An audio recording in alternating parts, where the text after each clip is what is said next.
Holocaust Memories, Never Forget. Section 1, Origins of Antisemitism. Part 4.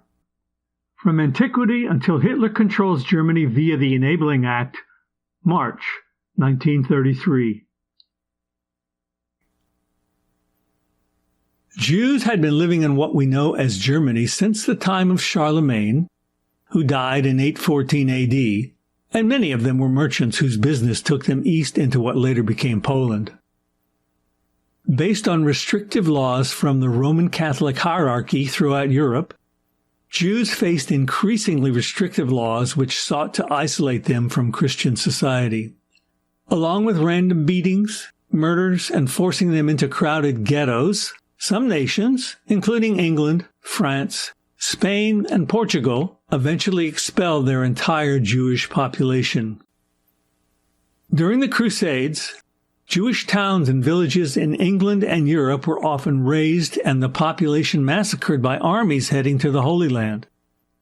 In Poland, some Catholic priests were guilty of inciting violence against the local Jews, and during the Great Plague, Jews were murdered all over Europe after accusations claiming that they caused it.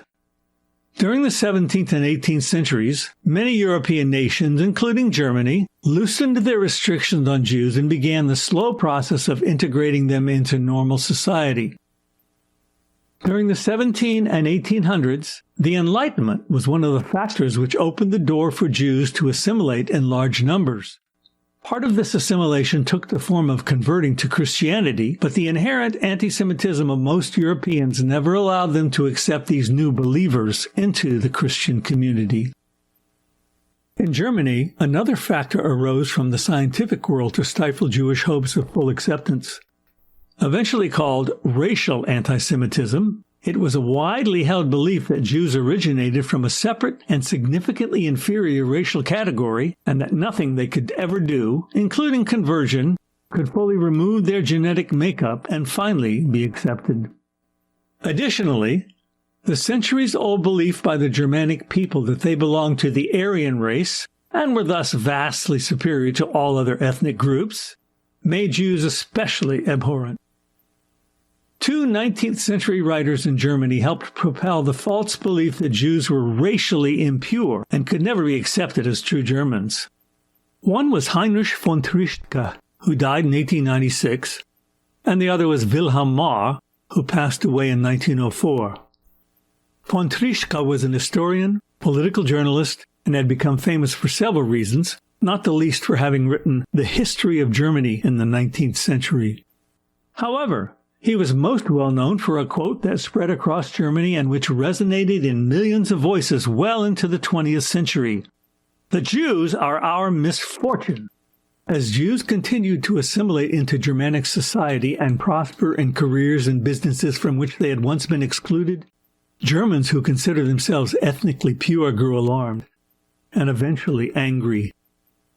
They began to believe that Jewish success was not only decimating the German economy and cutting deeply into their profits, but it was diluting their Aryan purity and destroying the very core of German identity.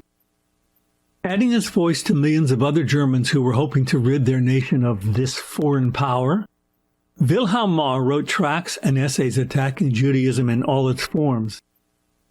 Credited with coining the phrase anti-Semitism, Marr claimed that Germany's liberal policies had allowed the Jews to take total control of the nation's industry, banking, and financial systems. Accepting the fact that Jews were a separate race, Marr envisioned two scenarios for the future of Germany. The first, The Way of Germanicism over Judaism, went into its 12th printing by 1879. The converse outcome Marr envisioned was called The Way of Judaism over Germanicism.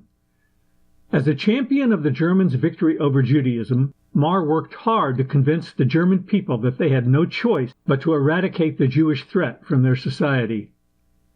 Hitler not only agreed with Marr, von Treitschke, and a host of other Germanic writers who detested Jewish presence in their society, but he was formulating his own plan to carry out the annihilation of every Jew in Europe.